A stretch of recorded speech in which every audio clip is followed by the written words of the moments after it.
கர்நாடகாவில் மேலும் 2 அமைச்சர்கள் ராஜினாமா செய்துள்ளதால் ஜெகதீஷ் ஷெட்டர் அரசுக்கு நெருக்கடி அதிகரித்துள்ளது.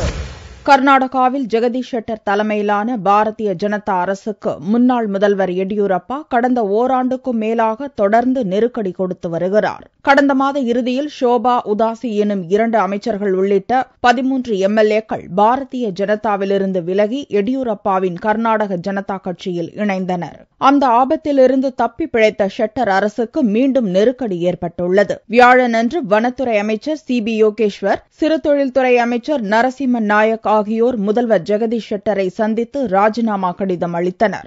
எம்எல்ஏ பதவியையும் ராஜினாமா செய்ய உள்ளதாக கூறியுள்ள இருவரும் காங்கிரஸில் சேர திட்டமிட்டுள்ளதாக பெங்களூர் வட்டாரங்கள் கூறுகின்றன. கர்நாடகாவில் மார்ச் மாதம் உள்ளாட்சித் தேர்தலும் மே மாதம் சட்டசபை தேர்தலும் நடக்கவுள்ள நிலையில் மேலும் இருவரது பதவி விலகல் முடிவு பாரதிய ஜனதா ஆட்சிக்கு நெருக்கடியை அதிகரித்துள்ளது.